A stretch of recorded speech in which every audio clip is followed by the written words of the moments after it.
હવે આવ્યો બગદાણાની ઘટના, નવનીતભાઈની એફઆઈઆર છે મારા હાથમાં. આ એફઆઈઆર માં નવનીતભાઈ જે છે એ ફરિયાદી છે.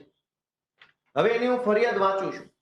કેવી રીતે આરોપીઓને લાભ મળે, આરોપીઓ છૂટી જાય, જામીન જલ્દી થઈ જાય, સજા ન થાય, જે દિવસે કેસ હાલે ત્યારે નિર્દોષ છૂટી શકે, પાસા ન થાય, આવું બધું બધી કાળજી પોલીસ અને કેટલાક ભાજપના નેતાઓ દ્વારા ગુજરાતમાં ગમે ત્યાં રાખવામાં આવતી હોય છે. આ તો મેં તમને મોરબીની, દાહોદની, પાલનપુરની, અમરેલીની ઘટનાઓ કીધી.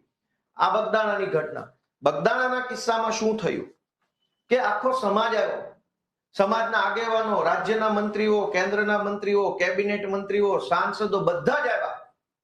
તો અવડા મોટા નેતાઓને પણ ભાજપની સરકાર અને કેટલાક ટોમી અધિકારીઓ છેતરી ગયા, ખુલ્લેઆમ છેતરી ગયા અને આરોપીઓને ડિસ્કાઉન્ટ આપવામાં આવ્યું.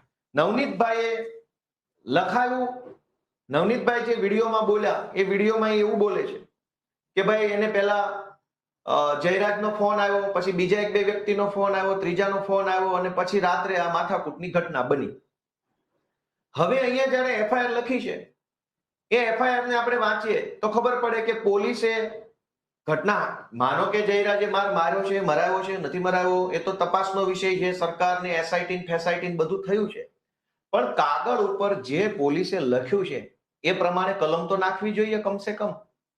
તમે કલમ જ સાચી નહીં નાખો તો કોઈ દિવસ સાચી તપાસ નહીં થાય. એસઆઈટી બનાવો કે આખી એબીસીડી બનાવો, જ્યારે તમારા કાગળમાં તમે ઈરાદાપૂર્વક 3-4 કલમ ઓછી લખી છે. એક તો દરેક વખતે ગુજરાતમાં એવું થાય છે કે ફરિયાદી જે ફરિયાદ લખાવે એ પોલીસ નહીં લખે, પોલીસ એની રીતે લખશે. તમે એમ કહો કે મને માર્યો, મારા ખિસ્સામાંથી આ કરી લીધું, મારો હાથ તોડ નાખ્યો, તો પોલીસ એમ કહેશે એવું નહીં લખાવવાનું, મને ગાળો દીધી એવું લખાવો ખાલી.